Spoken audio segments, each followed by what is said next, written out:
drag. I think I'll have to pick someone. What happened? Why did the screen disappear? And now I can see Namya, but I can't see the reading. Oh yeah, I will be sharing it. So I just will. You are sharing it. So who's reading it? Bhavika, have you read so far any essay? Any excerpt? No, I haven't. Okay, then you read. Come Yeah, on. right. Consider first the case of Second Empire Paris. The crisis of 1848 was one of the first clear crises of unemployed surplus capital and surplus labor side by side, and it was Europe-wide. It struck particularly hard in Paris, and the result was an abortive revolution on the part of unemployed workers and those bourgeois utopians who saw a social republic as the antidote to capitalist greed and inequality. The Republican bourgeois violently repressed the revolutionaries but failed to resolve the crisis. The result was the ascent to power of Louis Bonaparte, who engineered a coup in 1851 and proclaimed himself emperor in 1852. To survive politically, the authoritarian emperor resorted to widespread political repression of alternative political movements, but he also knew that he had to deal with the capital surplus absorption problem.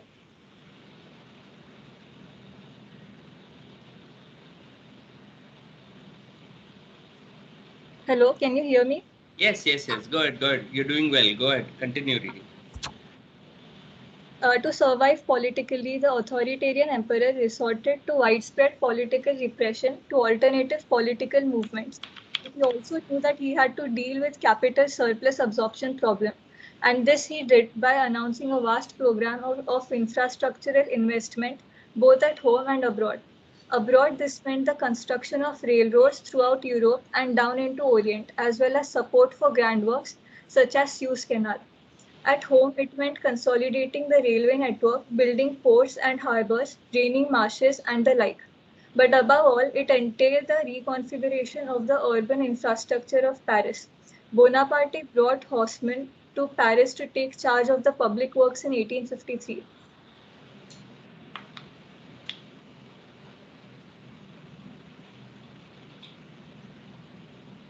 Haussmann clearly understood that his mission was to help solve the surplus capital and unemployment problem by the way of urbanization. The rebuilding of Paris absorbed huge quantities of labor and capital by the standards of time and coupled with authoritarian suppression of the aspirations of the Parisian labor force was a primary vehicle of social stabilization. Haussmann drew upon the utopian plans by Fourierists and Saint-Simonians for reshaping Paris that had been debated in 1840s. But with one big difference, he transformed the scale at which the urban process was imagined. When the architect Hitov showed Haussmann his plans for a new boulevard, Haussmann threw them back at him, saying, "Not wide enough. You have it 40 meters wide and I want it 120." Haussmann thought of the city on a grander scale, annexed the suburbs, and redesigned whole neighborhoods such as Les Halles rather than just bits and pieces of urban fabric. He changed the city wholesale rather than piecemeal. To do this, he needed new financial institutions and debt instruments constructed on Saint Simonian lines. What he did in effect was to help resolve the capital surplus disposal problem by setting up a Keynesian system of debt-free infrastructural urban improvements. The system worked very well for some 15 years and it entailed not only a transformation of urban infrastructures but the construction of a whole new urban way of life and the construction of a new kind of urban persona. Paris became the city of light, the great center of consumption, tourism, and pleasure, the cafes.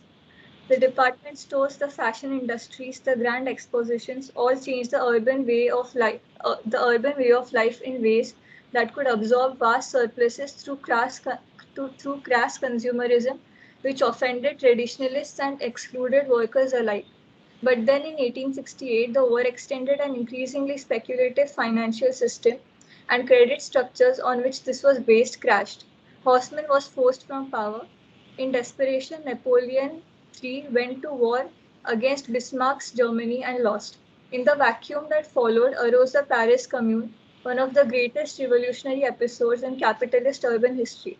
The Commune was wrought in part out of nostalgia for the urban world that Haussmann had destroyed, shades of 1848 revolution, and the desire to take back the city on the part of those dispersed by Haussmann's work.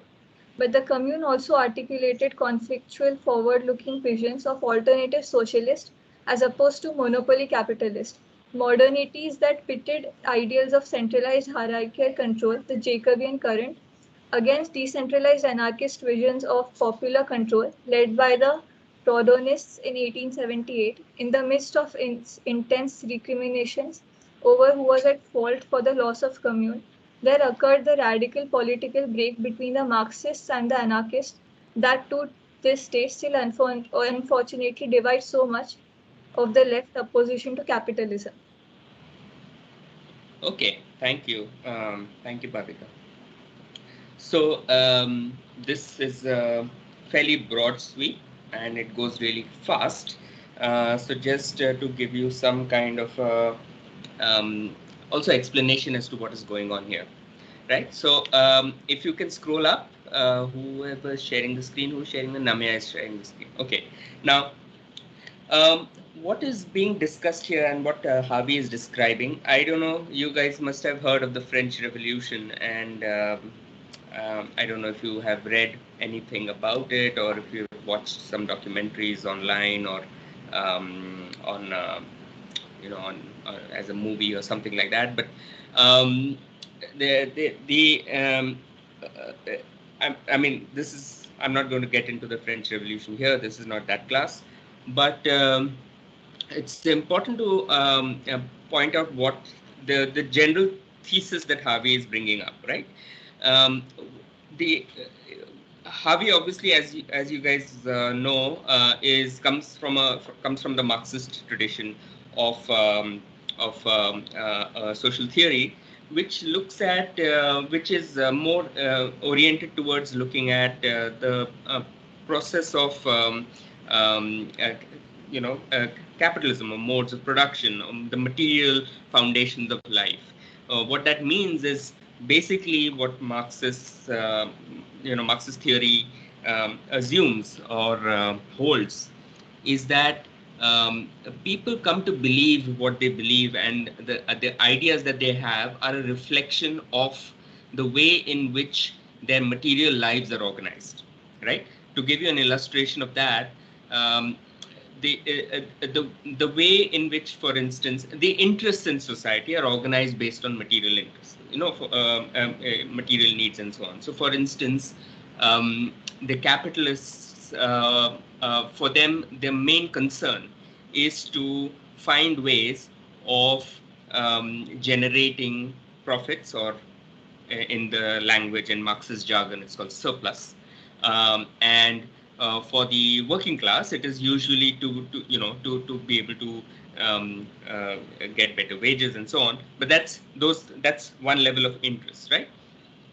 But it goes further in that it says that it assumes that the way you think about the world is the reflection of your social class in one way or the other, right? For instance, we talk about bourgeois culture or middle class culture that comes from a certain kind of lifestyle, or you can take it forward. For instance, there is a famous French sociologist named Pierre Bourdieu who takes the Marxist framework forward, and he also talks about, for instance, aesthetic tastes and inclinations that are actually a reflection of one's social class. So, for instance, what do you find beautiful, or what do you find pleasurable, or what do you find attractive, and so on, is actually more something that is about social positioning. So you want to, so for instance, there is a whole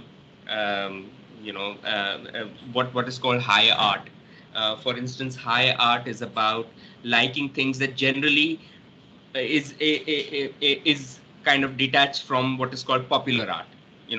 So generally the masses like, I don't know, popular Bollywood cinema, right?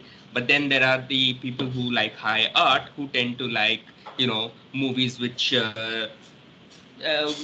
which are actually appreciated by a very small group of connoisseurs and so on.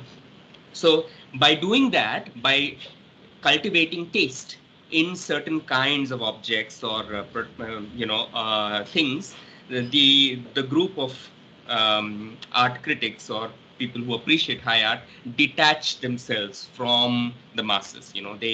And they carve a niche out for themselves. And now notice that these people are generally not the not the extremely wealthy capitalist class. They are usually the middle classes, but they are distinguished from the other middle classes by their refined tastes and so on. So when you say that you like something, you not only actually are liking it, but you are also in a sense telling other people that you like it, and by doing that you kind of uh, creating an impression or an image of yourself, right? So this is called social positioning. You are positioning yourself as someone.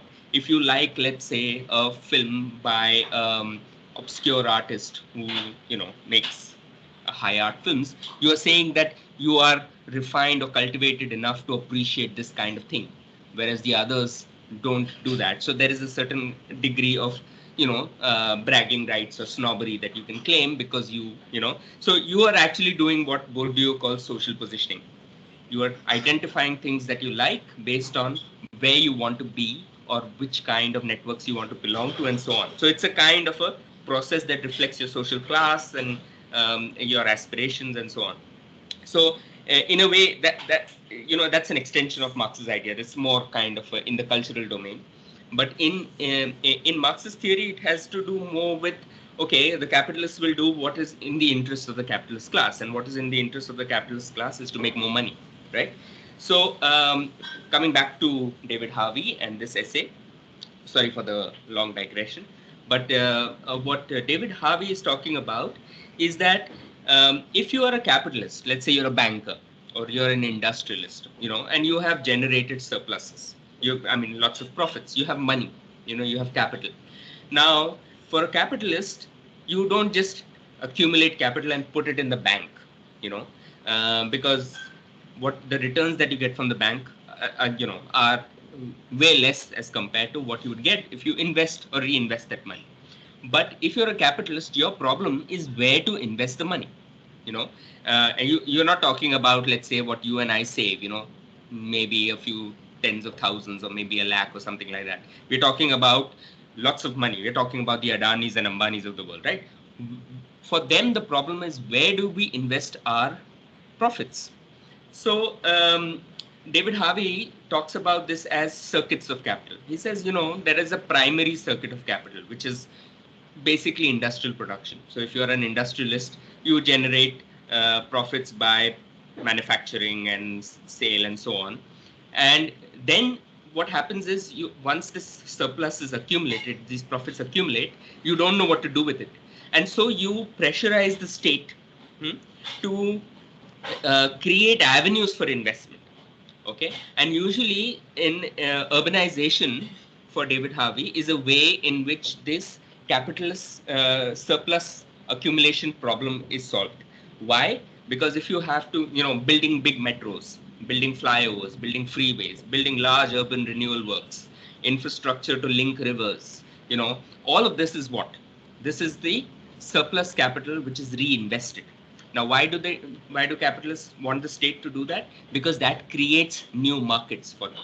So if you are, let's say, a British capitalist in the 19th century, and you had, you wanted to invest your money, where would you invest it? You would probably invest it in a railroad project in India, right? Because that money will eventually lead to more markets now, more markets in the future for your own products, or for products of other capitalists and so on. So this is essentially what, and if you are, and if you want to invest in your home country, you would probably invest in urbanization of public works like bridges and roads and railways and so on, right? So this is how capital is reinvested in the city. Okay, now when that reinvestment happens, it has consequences. Usually the consequences are that people who live in the city, many of them, especially people who are not better off or well off, are displaced, right? So, for instance, in Bombay, you see that all the time happening today, right? What is happening is you have big road projects being built, or big railway projects being built, or metro projects being built, but they have to go somewhere over somebody's lands. And when they go over somebody's lands, the people who probably don't have property rights to those lands are displaced, right? Then they are resettled or rehabilitated or just simply displaced and so on. And somebody else makes more money through that process. That process is this kind of reinvestment of capital. So when Baron Haussmann in Paris in the 1850s created those big grand public works, what he actually did was the entire old fabric of Paris was transformed, especially by these big boulevards and so on. And there was a military dimension to it as well, because the revolution had scared the authorities into thinking that if we don't control urban space, people can, get lost in the city fabric, So you have to have a certain order in the city so that there can be better policing or the military can operate and so on, right? So there was also a military dimension to it, but there was also a economic, a capitalist dimension to those large urban works projects that were taking place in Paris. And we see that in our city as well. So in the case of Bombay, you had the mercantile classes, the commercial classes, trading in opium and cotton and so on, eventually reinvesting their surplus in industry, right? That's how the industries came to Bombay. When there was enough industrial surplus, after profits were made through industry, when land values became higher than what industrialists could make by selling, textiles, the mills were shut down and was converted into real estate. That's the second.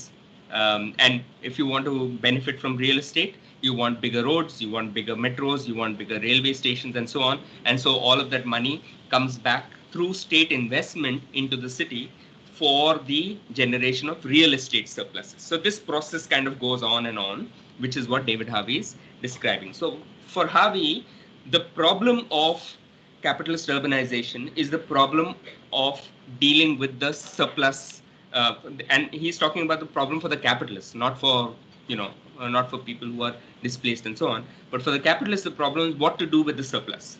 And all of this infrastructure investment is a way of dealing with that problem. Okay, and this is how you can understand the process of urbanization according to David Harvey. So when David Harvey talks about rebel cities or social movements or people resisting this kind of reinvestment in the city, what he's essentially talking about is the redistribution of surplus. So what if all of this surplus was not channelized into large public works like metros and so on, but in fact it was redistributed for things like public housing, social welfare, health and education? That would be a redistribution of surplus, right? So what social movements ought to be doing, according to David Harvey, is try to reclaim this surplus and use it for the benefit of more and more people rather than for the benefit of the capitalist class, right? So that is essentially the gist of this particular book that David Harvey has written, called Rebel Cities, Right to the City to Urban Revolution. And if you read the whole book, it's extremely readable, not non-theoretical. Anybody can read and understand it perfectly well. Very written, almost story-like. So, I mean, you guys as architects, you're going to be urbanists and so on, you should definitely read this book. Which actually talks about this, what I just said, essentially, and explains how urban crises emerge in cities and how people, all these movements that you're seeing around, whether it's the Occupy Wall Street or the Gezi Park or the Taksim Square and so on, what are all these movements about? What is common to them all? What are they fighting for? This book actually talks about those processes, obviously from a fairly clear-cut Marxist perspective, but it's still an important perspective to understand to understand these dynamics that are taking place in urban life. All right. So, any questions or comments, or we can go to the next reading.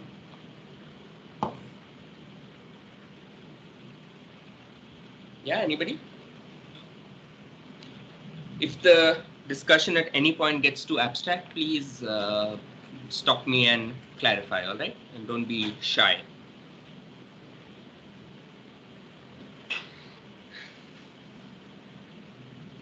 Okay, so looks like everybody understood everything. Not bad. Okay, so let's go to the next one. Who's going to read? Shravan, you have your hands raised. You have a question or you want to read? Yeah, I was asking how does the earlier part about social positioning tie into the larger parts? Like, was that just an example, and then later No, parts? no. So, yeah, I'm sorry for that digression, but that was actually to explain the how interests are linked to what constitutes interests from a Marxist perspective. Um, and you can try to understand people's ideas and beliefs from by linking them to their material interests. Material interests being economic interests, right? So, for instance, why do you like certain kinds of artworks is is because you aspire to belong to a certain class or you do belong to a certain class, right? Now it's not that people are only going to want to be a certain kind. They also aspire to be something else, right? But that is also a reflection of where you come from, right? So that point was essentially trying to indicate that what you believe is not simply um, out of nothing in vacuum. What you and I believe actually is an expression of who we are and what our interests are, right? So why do we think about things in a certain way? It is because um, our economic interests are linked to it.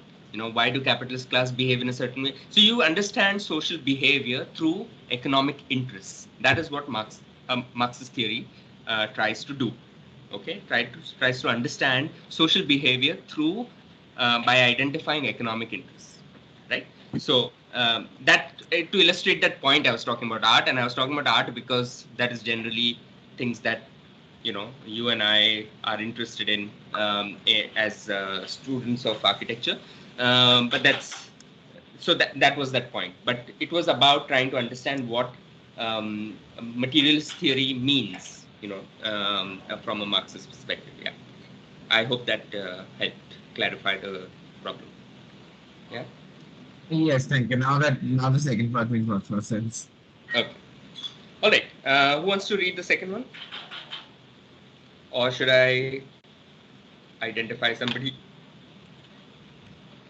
You guys have all gone very quiet, and there was more engagement in the earlier classes. And I remember last year everybody was very talky.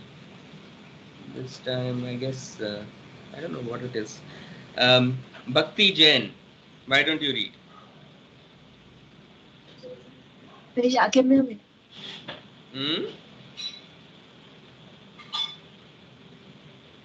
Hello? Bhakti, you're mute. Yes, hi. Can you hear me? Hi. Yes. Yeah. The Occupy movement in Gezi Park referred to itself as the Taksim Gezi commune from the first days of its residency in the park. People of the met all their needs within the park's boundaries: eating, sleeping, cleaning, healthcare, entertainment, etc. All these services were provided at no monetary cost. People were expected to contribute to the commune based on their capabilities.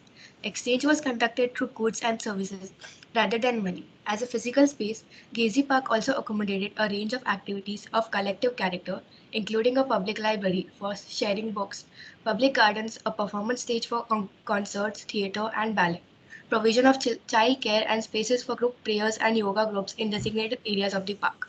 All sorts of material, public, and social needs were met within the park by the residents of the park in exchange for contributions from others. Hence, the settlement in the park was rightfully referred to as Taksim Gezi commune.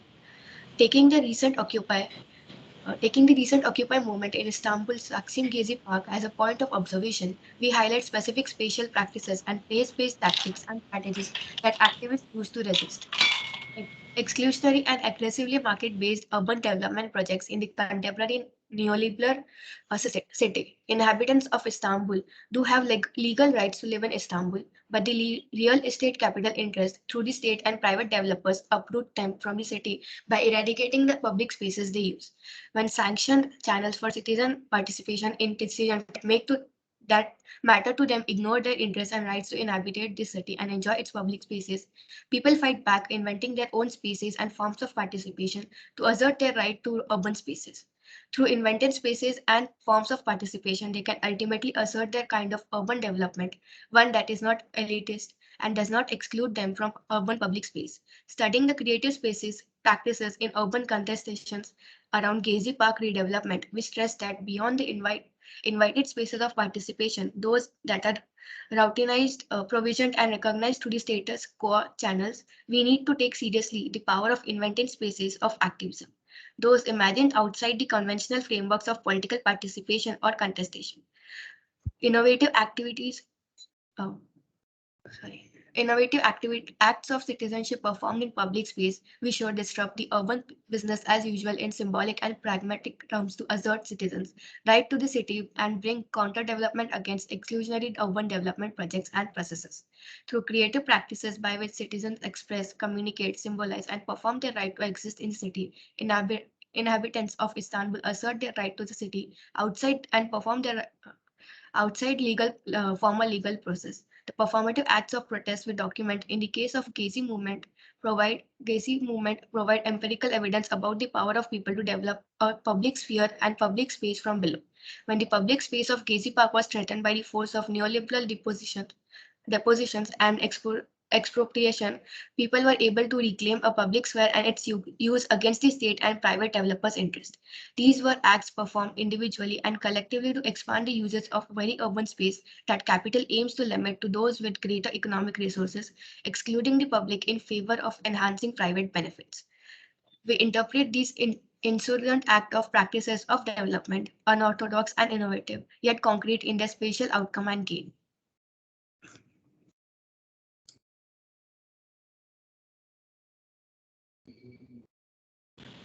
Okay, thanks so much. Um, all right. How do we talk about this? So, does anybody know anything about the Gezi Park protests?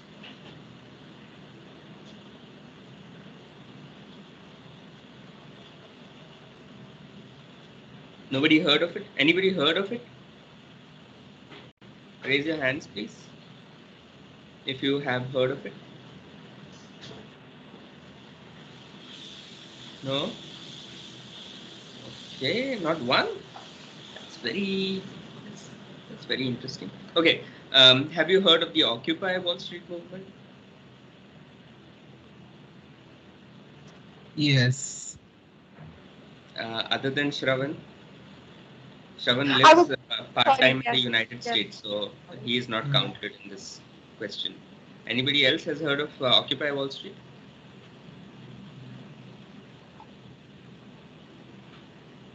Ambika. Okay.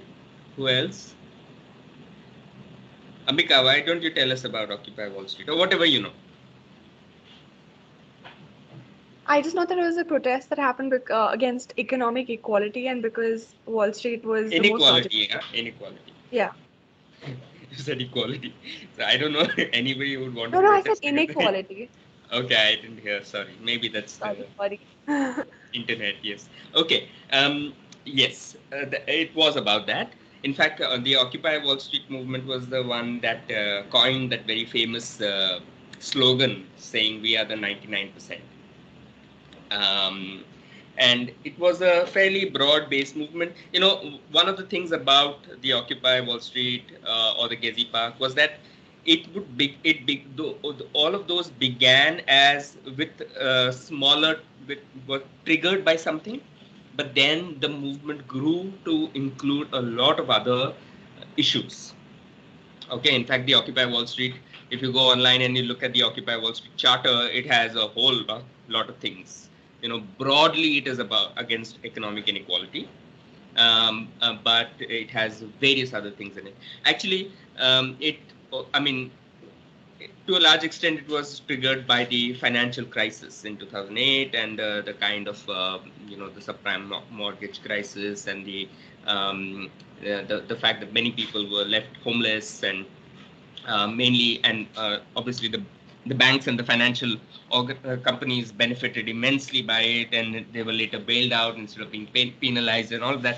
I don't know, these things are. There's a lot of historical context to explain. So what I can do is I can suggest some things that you can watch actually. There is a very nice documentary on this, what's it called? The Big Short. I don't know if you have watched the movie Big Short. It's on Netflix. You can watch it. Has anyone seen the Big Short? It has, who's that Batman actor? Who's the Batman hero? Christian Bale. Christian Bale, yes. Christian Bale is in that film. He has a very nice role. And then who is the actor of Blade Runner 2? The main Ryan star. Gosling Ryan Gosling. Yeah. So Ryan Gosling is in it. You have to watch that film, okay? Ryan Gosling and Christian Bale. There's Batman and Blade Runner both in that film. Please watch it, okay? You'll find it on Netflix. It talks about the financial crisis of 2008 and what all of that was about. Very nice movie. I don't know, it's kind of a movie document. It's a movie actually. There's Brad Pitt in it as well, So it has all of the big stars. Please watch it. Anyway, so it is not about the Occupy Wall Street movement, all right? So, but it's about the financial crisis. But the Occupy Wall Street movement was obviously was a kind of a reaction to the financial crisis as well. Anyway, so this Occupy Wall Street inspired many other protests around the world. One of them was Taksim Park protests in Turkey. And these were actually, they began as opposition to the redevelopment of the park. So it began more like an environmental kind of a movement. But then it grew into lots of other things, and then people who came from social justice movements and political opponents of the military regime in Turkey and pro-democracy activists and so on. Everybody joined in, and it became a very big kind of movement. So Farhanak Miraftab, who is an academic based in the US, she has written this piece, which is actually analyzing these urban social movements, as they're called. In this particular essay, Miraftab actually talks about a very interesting distinction that she makes in the tactics of these social movements. She says that activists who, if you're an activist and who wants to change something, you want to stop something from happening and so on, there are various kinds of tools that you have. You can go to court, for instance, which is the most popular method these days. When there is a proposal to, build a metro car shed in RA, suddenly there will be 5 different NGO groups who will go to court saying that this should not happen, right? So that is one way. One arena for fighting these battles is the court.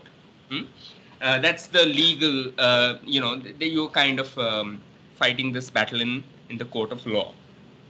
Then there's a political arena where you appeal to your local representatives, and then you kind of go up all the way to the chief minister and so on. That's a more political route. You kind of build a mass movement. You go and protest, let's say on Marine Drive. You hold up placards and you bring in the media, and the media reports on it. And so you use public. You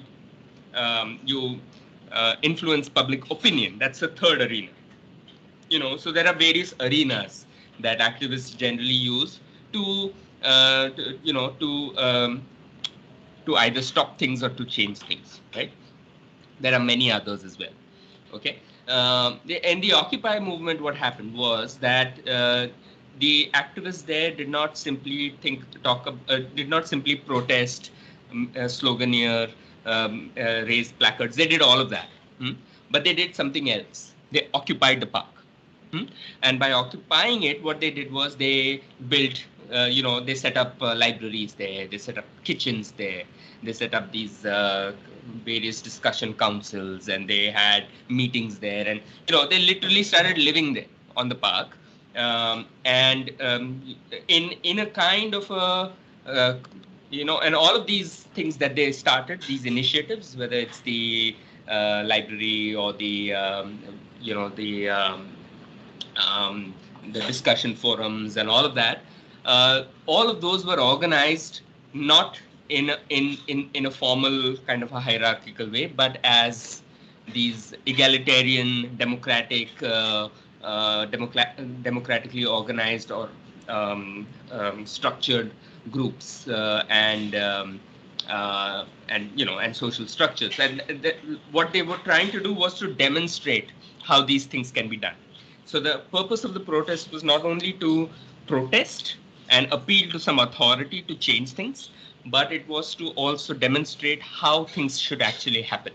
Right? That was the one of the objectives of the Occupy movement. So, and this was later replicated in Gezi Park, and adapted in Gezi Park and other places around the world. So Miraftab talks about two kinds of spaces for protest. She says invited spaces, like spaces where the state allows you to do things. Like for instance, you all know, I'm sure, that you can go and protest in Azad Maidan, for anything. You want you want to oppose a law, you want to oppose a project, you want to make condemn someone, some political party or group or whatever. You can go to Azad Maidan. However, that has to be through due process. So you apply for police permission, and uh, you do all of that, and you will be allowed to do it. So the state lets you protest. It's a democratic space. Um, you can also do many other things. For instance, you can write articles in the media. You have a right to expression. That is also a space of protest. So there are in a democratic in our constitutional framework, there are various kinds of invited spaces for protest. Going to court is also an invited space of protest. The system allows you to dissent to some extent, right? But Mir Aftab also talks about the invented spaces of protest, which is things that are not prohibited by the law, but the law has nothing to say about them. It is outside the imagination of the law. You can say that, right? So, for instance, what the Occupy movement was doing was that they did use the space that was permissible within a democracy to go and protest in a park, but they did something more than that. They invented a whole new way of challenging the dominant mode of life, right, in the city. So that is what she calls the invented spaces of protest, right? So what she's doing in this essay is actually talking about the various tactics that activists use to dissent, protest, change, stall, oppose projects, and so on. And really, when if you can, and if you look around in the city of Bombay, you also see this happening in different ways. There are different kinds of tactics and methods that people use, but they do that all the time. There's protest against Karshad and Ari. In fact, some of our students had almost got arrested going there and protesting. There are people who were opposing the coastal road, and there are people who were opposing the Trans Harbour Link, and then there are people who, so there are all kinds of protests in our city as well. But it's important to understand how people actually organize, how they form networks and groups, what tactics they use, and what is effective, what is not. How do they assess what will work and what will not? So these are the kinds of questions that Mir Aftab is asking in this essay. All right. Okay. Any questions or comments before we move to the next one?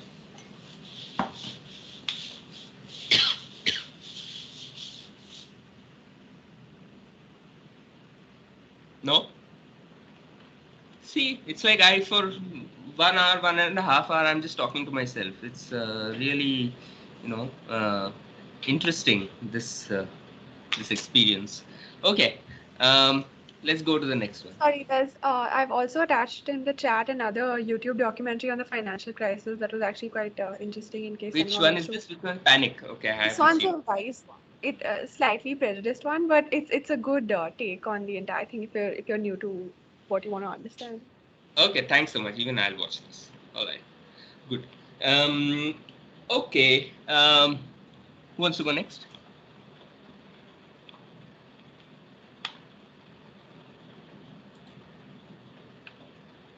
Who's reading? Okay, I'm going to choose somebody. Arham, why don't you read? Have you read before, Arham? No, I haven't. I can Okay, read. then you read. Yeah. Just give me a second.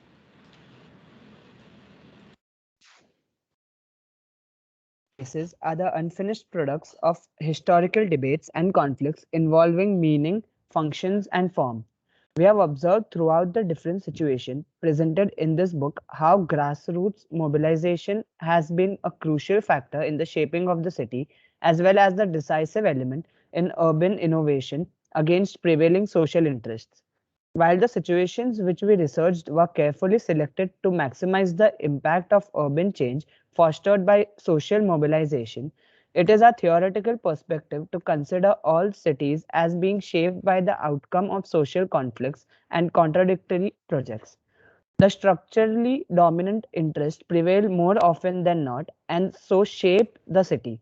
Yet, as the continuation of capitalist management does not diminish the crucial role of labor in affecting production and distribution, the trace of urban protest and alternative projects can also be recognized in the spatial forms and the meaning of cities. Any theory of the city must be, as its starting point, a theory of social conflict. Our cross-cultural evidence supports this fundamental hypothesis.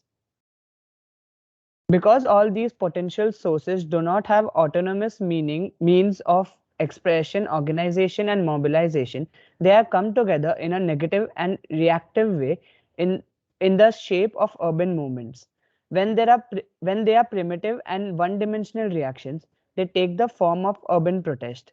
When they have developed an alternative global vision, they form a counterculture and feel more comfortable if they define their alternative in a territory. They propose an alternative social organization, an alternative space, an alternative city. They become an urban social movement. But such a movement cannot be proactive, only reactive, except in its utopian dimension. It cannot, however, be a social alternative, only the symptom of a social limit, because the city it projects is not and cannot be connected to an alternative mode of production and development, nor to a democratic state adapted to the worldwide process of power. Thus, urban social movements are aimed at transforming the meaning of the city without being able to transform society. They are a reaction, not an alternative. They are calling for they are calling for a depth of existence without being able to create that new breadth. They project the profile of the world they want without knowing why or how or if. When institutions remain insulated or unresponsive, banks maintain their high interest rates, police take over the streets again, and meaningful space continues to disintegrate, and urban social movements no longer call for an alternative city. Instead, their fragmented elements undertake the destruction of the city they reject. We observed and analyzed their hope for a society as projected by their desired space and cherished city. If such movements, feminism, new labor, self management, alternative communication, do not develop fully, then the urban movements, reactive utopias that tried to eliminate the path that they could not walk, will return. But this time as urban shadows eager to destroy the closed walls of their captive city.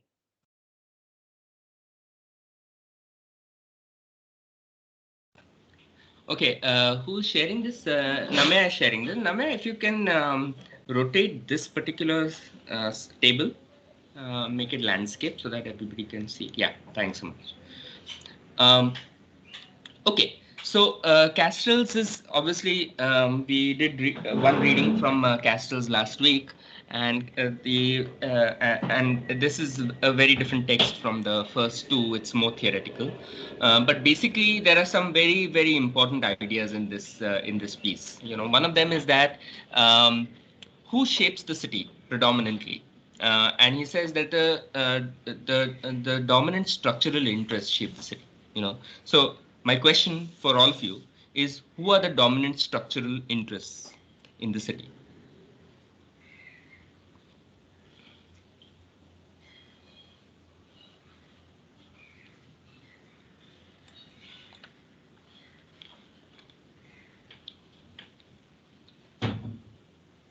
Nobody?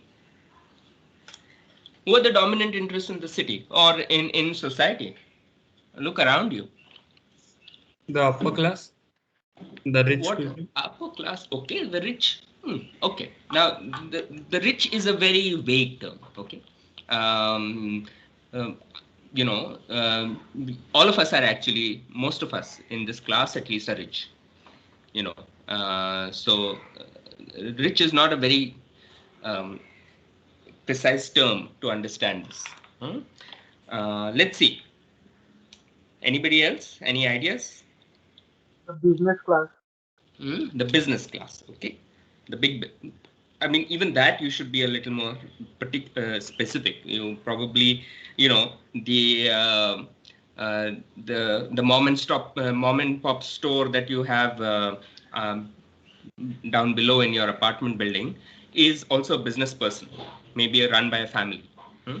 But that's not really the dominant structural interest in society, right? But of course, if you're talking about big business, yeah, maybe. You know, if you're talking about big corporate interests, yes, you could say that.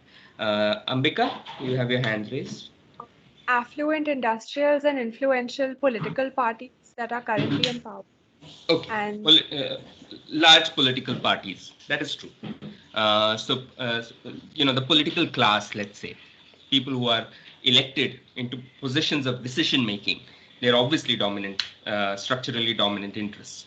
Um, who else?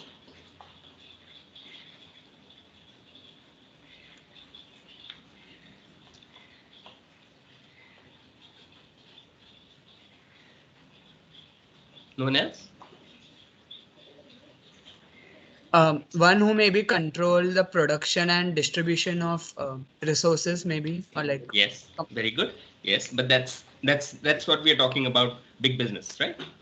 They control the production and distribution of resources to a large extent. The state does it as well. You know, Yeah. and insofar as the state has an economic role and a decision making role vis-a-vis those resources, right? For instance, the state can decide that they are going to give rights to mine these coal fields to these firms.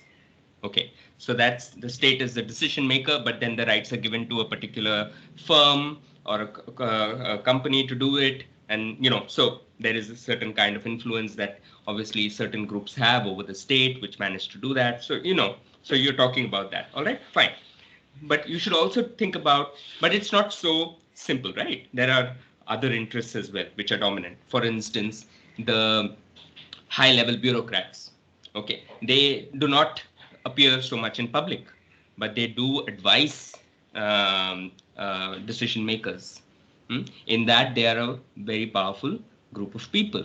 You can think about the judiciary, the upper judiciary especially, which is again a very influential group of people. You know, actually, a good way of looking at this is that, you know, every year I think Outlook magazine puts out a list of 50 most powerful Indians or something like that. You know, if you look at the profile of all of these people, you will find industrialists, you will find politicians, you will find big bureaucrats, you will find media personnel.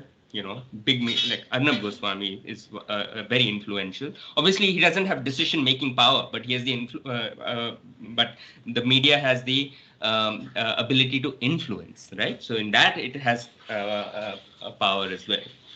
So you can identify. So the way to think about this is not through about individuals, but about institutions. We live in a world which is run by large institutions. A large part of our life is governed by institutions, and the state is one big institution, definitely. But there are other institutions that make things, uh, exploit resources, manufacture things, sell them to us. There are institutions that, make decisions, political decisions. There are institutions that, execute the law. There are institutions that make laws. These are large institutions that govern our lives. These are institutions which are essentially where the structurally dominant interests lie. Right. So, for instance, if you have to decide to build, again, I'm coming back to that example because it's something that we've all heard of. An infrastructure project in, say, RA, right? Who is made that decision? The decision has been made by MMRCL, which is the agency that is building the metro, which is a collaboration between the government of India and the government of Maharashtra, right? So these two large bodies, and it's incorporated company, so it's run by officials, not by politicians. Okay, politicians make the big decisions, of course, but it also has a certain degree of autonomy in that it is run by bureaucrats.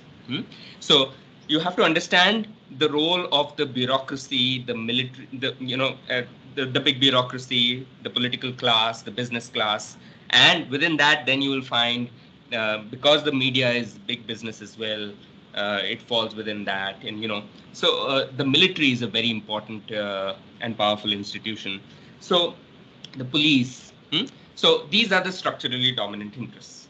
Okay. Now, it's not that one dominates as well. There is a certain plurality of these. There is an interplay between these interests and institutions, and through that, the big decisions of our lives are made. Not the ones that influence us individually so much, but as a society, as a collective. Okay, so when there are big decisions to be made on the city, about the city, who makes them? You and I don't do it. It is these big institutions that do it, right? So that is what Castells is talking about. The dominant structural interests are the most important agents of change. But now, if you want to change the way these dominant institutions work, it's not easy.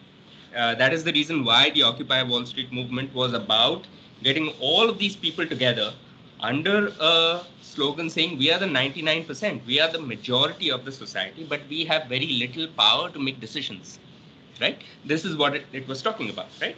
So this is, so Castell says that it's the dominant interests that change things. But if you want to change the way in which these institutions operate, what you need is a social movement, and a social movement is what comes together, is a coming together of people who are not part of these dominant groups, to who intend to change the way in which these institutions function. And so he says a very important sentence in this particular excerpt is that the city can actually be thought of as an outcome of social conflict. Nothing in the world actually happens without some degree of tension and conflict, and it's an important perspective to understand. Even even though a lot of us think that doesn't happen, but social conflict is not a bad thing. Social conflict is very much a part of how things happen every day, all the time. Like, for instance, when we as teachers tell you something in college, right? The council comes up with something, you write letters, you call for meetings, you meet within the student body first, then you make a representation. And what is that? That's a form of social conflict. It's an invited space, in the sense that it is perfectly within the rules of the institution to do that. But it is a way in which things, so it's not that we just tell you things and you do them quietly without without raising any, when you think it's reasonable, you do it. But when you think it's not reasonable, you do have some way of um, voicing your disagreements, or even sometimes if you if you do it well, to even alter those decisions, right? So this is essentially the something that you can understand when you look at the city as well, that the city is an outcome of social conflict, and usually the dominant interests prevail. But once in a while, the dominant interests have to make concessions to groups who are resisting and opposing. Okay, and when that happens, that is an interesting moment, because what that does is that expands treaties. That expands the scope for democratic decision making. That expands the scope for more people to get involved in decision making. And this is the process that Castells is talking about. So in this table, you can look at the various kinds of goals of social movements that he's looking at, and the various perspectives. So the columns are the city as use value, identity, cultural autonomy and communication, and territorially based self-management. So these three columns is what Castells talks about as the three different motivations for social movements. The one big motivation is as use value, in the sense that the use value of a land where an urban poor community lives, for them the use value of that land is housing. But when somebody wants to evict them and make a park, that's a different use value, right? So then there's a conflict over use value. What should happen on that land, right? It's a conflict over use value. So you see often resistance and protests and opposition over use value. Then there are movements which talk, and usually it's all of them. It's not one or the other. But then there is another dimension, which is identity, autonomy, and communication. People raise their voice, and people form organizations and movements for asserting their identity, for their cultural autonomy. You don't like to be told what to do. You don't like an identity imposed on you. So to express it, also you come together, right? So for instance, all the various kinds of agitations that you see, of social groups is one example of this. Then you have movements, another dimension, which is self-management. People want to control their own lives. They don't want other people to control them. So when you struggle for autonomy or self-management, okay, these decisions we make on our own. Why don't we decentralize decision making? So why should the central government tell Mumbai city what it should do in this piece of land, right? So maybe the municipal corporation should decide, right? So that is territorially based self-management. Or why the municipal corporation? Maybe the ward should decide. Or why the ward? Maybe the corporator ward should decide.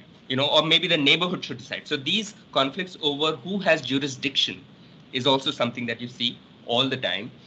And these dimensions are very important to understand. Usually you'll find in any social movement that these dimensions are expressed. So Occupy Wall Street was also about that. The city has use value. The Occupy Wall Street protesters were saying that the city is not only for Wall Street to profiteer. It's also for people to enjoy library services, for instance. It's also about identity. We are the 99%. We are the working people of the world, right? Or territorially based self-management, that we will decide what happens to this park, not some public authority, right? So this is how Castells has tried to understand and explain the dynamics of urban social movements. Okay. Anyway, so study this table carefully. It's a very useful piece of work. Okay. All right. Any questions or comments on any of this?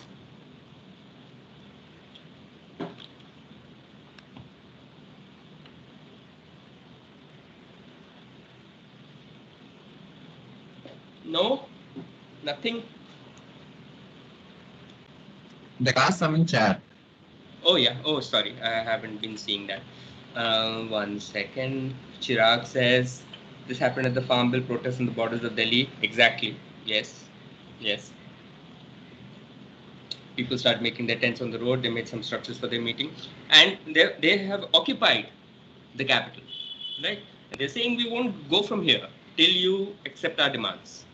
Okay, and the state has also tried various ways of placating the movement, of negotiating, of doing all of that. But the farmers are very clear that we don't want these laws. Until you repeal those laws or till you shelve them, we are not going to move out. And that is the impasse, let's say. People residing at the, okay, for the first reading, people, this is Ruhin's comment. People residing right at the Juhu Circle are reluctant to give land to the metro line. Metro lines require large running radius, and construction has been temporarily stopped. Interesting. I didn't know this. Where on Juhu Circle? You know about this, Ruhi?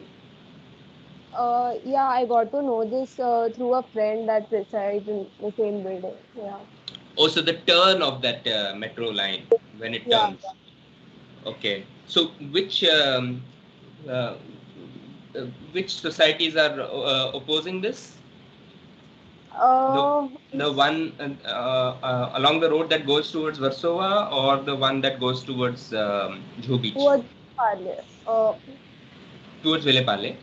Yeah, those ones. Ah, okay, there. I mean, there's this bus stop also located right there, you know. Okay, okay.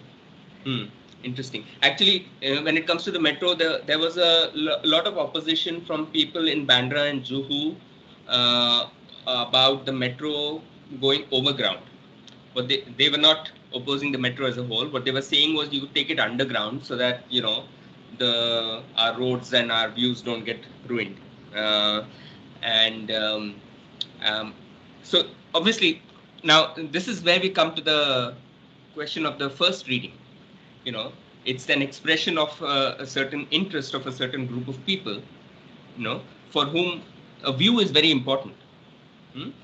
It is not about the expenditure of the metro or the convenience of buses, things like that, but they will frame it as, okay, please don't ruin our view by building a flyover or a bridge here.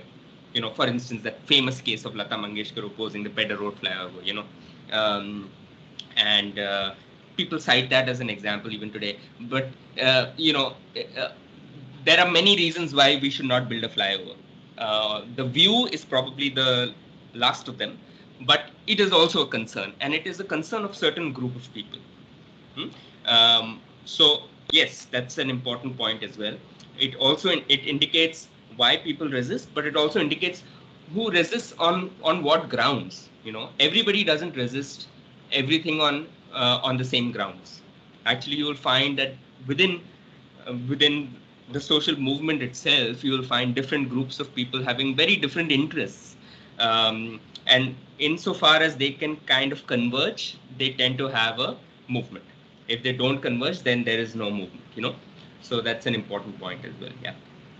Okay. Okay. Thanks for these comments. All right.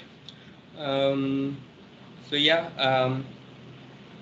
Please watch the film Big Shot and the link that Ambika has shared.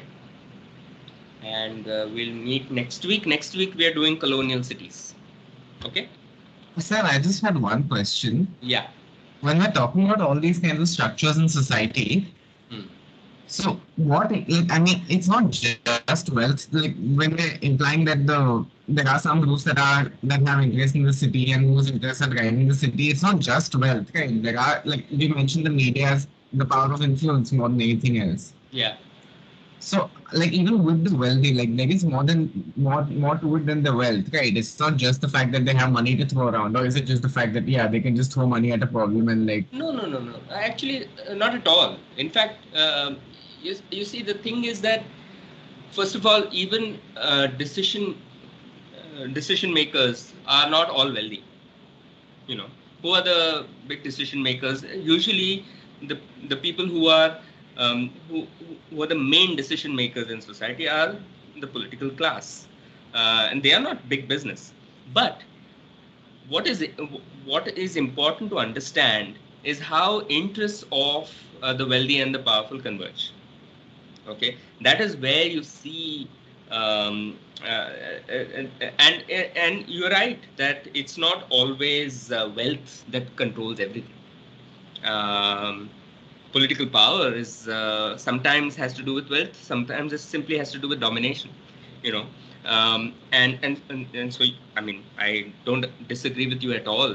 And in fact, even if if you take a Marxist perspective, it's not that it's simply the argument is simply that the wealthy do everything.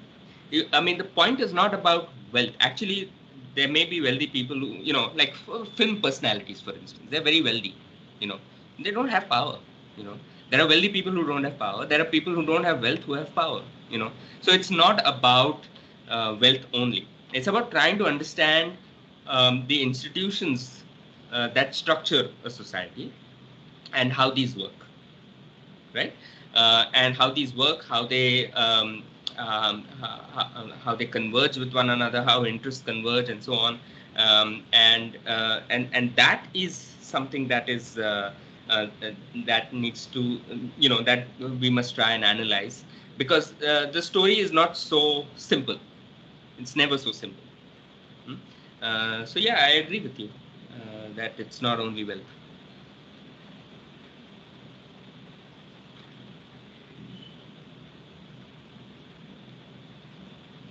Okay. So yeah, I think we are done for today, unless somebody has something else to say or um, you know discuss. And we'll meet next week with colonial cities. We'll be looking at the way colonial cities were shaped, and the and the and a little bit of historical and theoretical dimensions of understanding what a colonial city as a concept is, and so on. So I think, and we'll look at some examples, obviously, from Indian cities. Yeah. All right. Bombay is also a colonial city, by the way, so we'll have lots to discuss about Bombay as well. Okay. So see you guys, and have a good week. Take care. Bye. I'll stop the recording now. Thank you. Thank you. Thank you.